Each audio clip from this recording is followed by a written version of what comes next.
Yun, no? Hello guys, kumusta po kayo? Ito, samahan nyo naman kami ngayon sa biyahe namin. From Abha, pabalik ng Riyadh. So, bali 5 hours na rin kaming tumatakbo nito mula Abha. So, another 5 hours, more or less, depende sa andar. So, maandar tayo ngayon tumatakbo tayo ng mga 130 kilometers per hour. Kasi kung 120, parang masyadong mabagal, matatagalan tayo. So, allowed naman dito hanggang 140. Huwag ka lang lalampas ng 140. So, ito yung daan dito. So, around 1 p.m. na ngayon. 1:15 p.m. So, kung 5 hours, darating tayo sa Riyadh, more or less, mga 6 or 7. Kaya, depende nga sa andar. Depende sa bilis natin. So, ngayon, hindi naman mainit yung panahon. Because it's May, month of May, so medyo malamig pa. So May, pagdating ng June, yan na, papasok na yung init niyan. So ito, diretso lang tayo. Kita nyo, wala tayong mga kasabayan sa daan. Dahil konti lang siguro bumibiyahe. Yung iba naman, mabibilis, overtaken tayo. Sa more than 140 yung andar nila. Lalo yung mga malalaking sasakyan, yung mga SUV. Meron din mga sedan, pero bibilis rin. Sanay na rin siguro silang bumiyahe. Ito, kaya ko naman na pabilisin pa, kaso lang dun lang tayo sa safe pa rin tayo. 130, maximum ko na yun siguro. Mabilis na yun para sa akin. Safety first pa rin tayo. So, yung camera nating isa nalobat na. Kaya nag-switch tayo dito sa mobile. Sa cellphone yun. Ang bilis ng dalawa na no?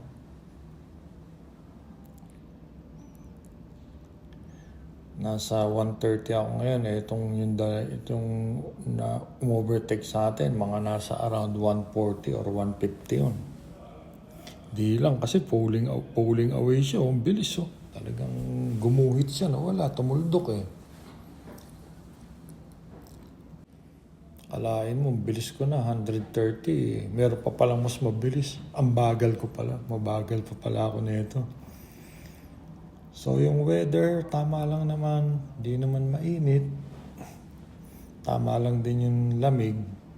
Naka-aircon tayo. So, naka-number 2 tayo ngayon sa aircon. Ang pahinga lang natin sa biyahe na to, pagka magpapagasolina, pagka mag-CCR, pagka medyo mag-stretching tayo, dahil nakakangalay din, masakit din sa likod. Kailangan tumatayo-tayo rin,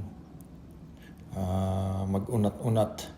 Pati yung mga pasahero ko, yung mga sakay ko, ganun din. Sila naman, nakakatulog naman. Sinasabihan ko nga sila ng matulog, midlip, para hindi rin sila mainip. At talagang aantukin din talaga sila. Hindi nila maiwasan yan. Ako naman, sanay naman ako sa ganitong biyahe. Kahit straight, mas gusto ko pa yung straight na biyahe kaysa yung pahinto-hinto. Parang mas napapagod ako nung ganun.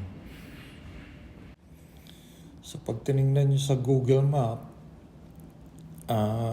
nasa 10 hours ang biyahe nito. So mga ganong oras din, naabot tayo ng kulang-kulang 11 hours kasi umihinto-hinto rin tayo at hindi naman ganong kabilis yung andar natin. O yun may na-overtaken pala tayo. Mabilis rin pala tayo. Yun siguro medyo nag-relax lang. Ako kasi pag nag-drive, yung tama lang, chill lang. Ni-enjoy ko yung view. Tingnan ko yung paligid. Natutuwa din naman ako sa mga nakikita ko, lalo yung mga bundok na yan. Kasi hindi siya yung typical na mga bundok na matataas. Para lang siyang bato eh. Sinasabi ko doon sa mga previous kong video na yung mga bato na parang may mga langis, basa ng langis. So ito kung mapapansin nyo, yung mga daan na to, yung mga bato na yan, biniyak siya. Kumbaga dinrill siya para makapag-create ng daan. So yung daan dito, okay lang naman. Smooth siya. Made of asphalto. At hindi naman siya rough. So, kaya maayos yung biyahe natin. Yung gulong naman natin, maayos din. In good condition. Pati yung hangin, chinek din natin yan. Ito yung bato na to, yan, biniyak talaga siya.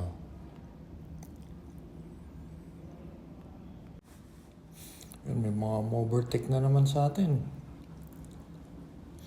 So dito sa dinaanan natin ng Musamiya ba yun? Wadi Dawasir. Ang dami. Al Rayyan. Mula sa Abha. So dito rin tayo dumaan nung papunta tayong Abha, no? So bumalik lang ulit tayo. Wala namang ibang daan dito. So dati itong daan na to, mayroong part dito na salubungan. I mean, kita nyo yun, ito 3 lanes, di ba?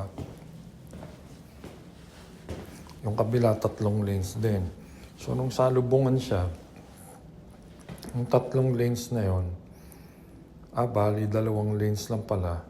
Yung 2 lanes na yon, salubungan na yon. Going and pabalik. Tapos ang nakakatakot pa niyan, ang bibilis ng mga sasakyan. Talagang pag dumaan sa iyo, yung kala mong may hangin lang na dumaan eh. Ganun sila kabilis, mararamdaman mo. Lalo kung maliit yung sasakyan mo, hahanginin ka eh. Ang nakakatakot pa nung pagka inabot ka ng gabi. Tapos salubungan. Tapos mga naka-high beam pa yung mga masasalubong mo. Tapos yung mga ilaw nila, mga halogen, yari na. Mas nakakatakot yung ganun. Talagang wala kang makikita. Lalo ta malabo ang mata mo pa. Nakasalamin ka. Sa ganitong mga long drive, talagang kailangan na physically, mentally ready ka rin. Kasi pagka hindi, aantokin ka, lalambot ka, lalo pagka yung mga kasamahan mo, mga kasama mo sakyan, natulog. Well, yun nga, kailangan talaga enjoy mo ang biyahe. Tsaka in-upload ko na rin ito, hindi ko binilisan yung video. Talagang ito yung normal. Para rin makita nyo kung ano itsura ng daan, ano ba yung nakikita sa paligid. Tsaka gusto ko rin yung one day na, ito nga, papanoorin ko to. Ma-imagine ko na ito pa nung araw, ito pa yung nagdadrive ako, ganyan, di ba? Nung napunta tayo dito, nakakatuwang panoorin yung ganito. I-mariminis mo yung mga ganitong pagkakataon. Para naman na pagdating din ng panahon na mapapanood din ng mga anak ko to, mga apo, mga relatives natin, di ba? Mga ganyan, mga kapatid natin, mga mahal natin sa buhay. Para din makita ninyo kung anong itsura ng daan papuntang Abha at pabalik ng Riyadh. So ito po yun. 10 hours drive or kulang-kulang 11 hours drive. Kung sa aeroplano kayo nito, Riyadh to Jeddah kasi nasa kulang-kulang 2 hours. Ganun lang kabilis sa aeroplano.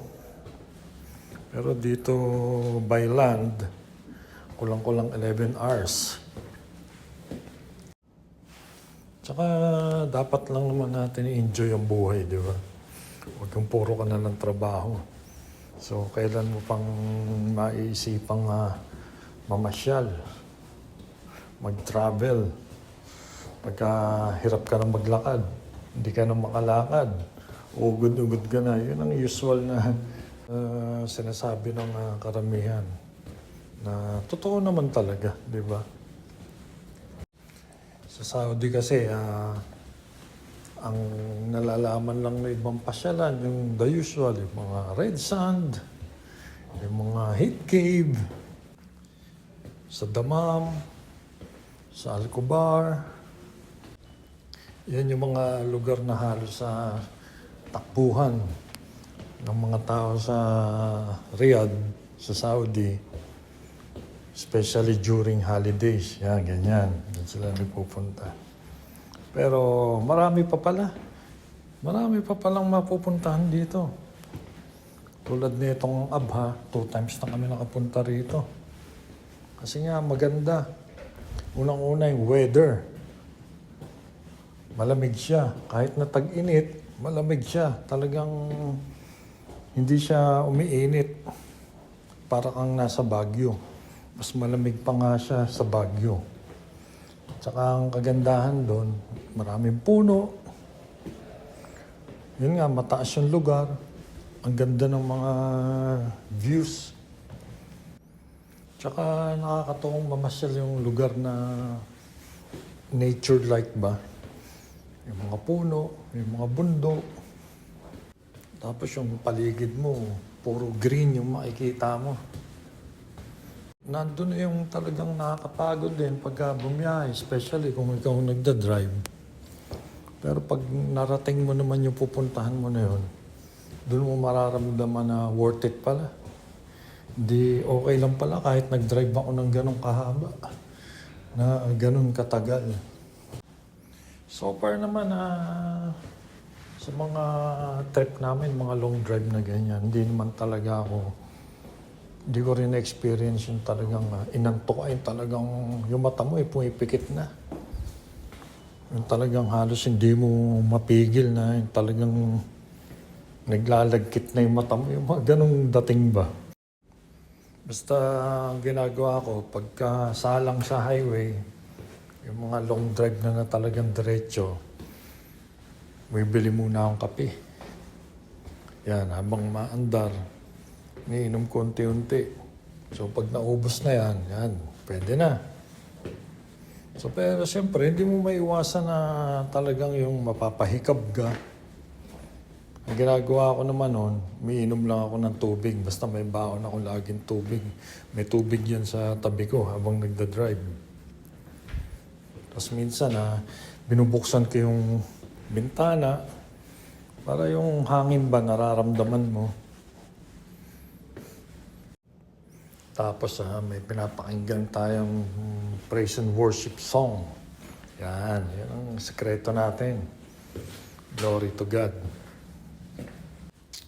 At syempre, bago kayo bumiyahe, pagsakay na sasakyan, bago kayo umandar, mag-pray muna kayo, di ba? Huwag niyong kakalimutan yan kasi si Lord ang nag-guide sa atin sa lahat ng bagay na ginagawa natin.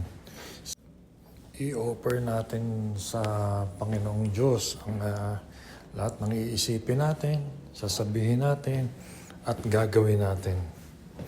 Lagi tayong lumapit sa Kanya. Nandyan lang si Lord.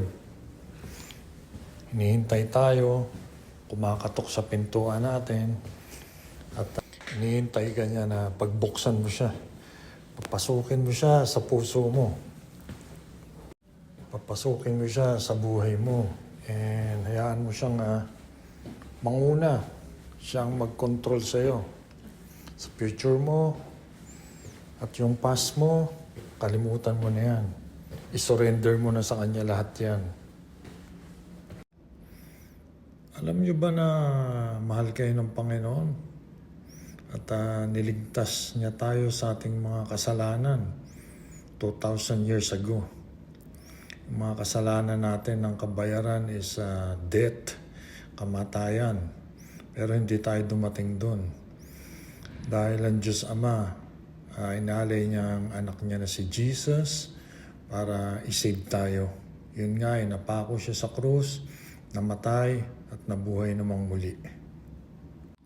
Sinabi nga po sa Bible sa John 3:16, "For God so loved the world that He gave His one and only Son, that whoever believes in Him shall not perish but have eternal life." Amen. Glory to God. Hallelujah.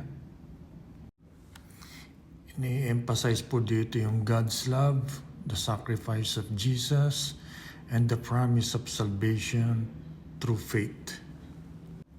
So ito nga po pala, dito na tayo sa Musamia. Ito na yung sa Red Sand, yung papuntang Red Sand, pero paakit tayo dito. So halos Riyadh na rin ito. From here siguro papunta sa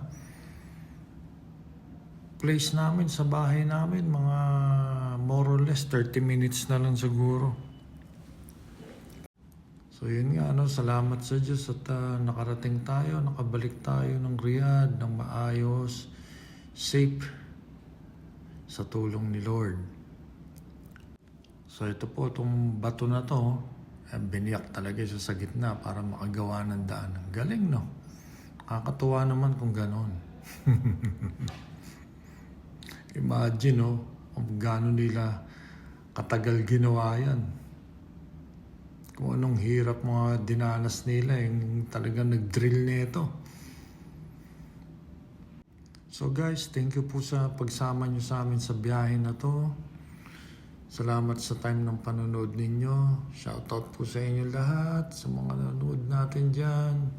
God bless you all po. Iingat kayo lagi. At huwag nyo po kakalimutan na mahal kayo ng Panginoong Diyos, ni Lord Jesus Christ. At hinihintay niya kayo na lumapit sa Kanya, pagbuksan siya ng pintuan at papasukin siya sa inyong puso, sa inyong buhay. God bless you all po. God is good all the time. All the time, God is good. Iingat po kayo lagi. Paki-like, share, and subscribe naman po dyan. Maraming salamat po ulit.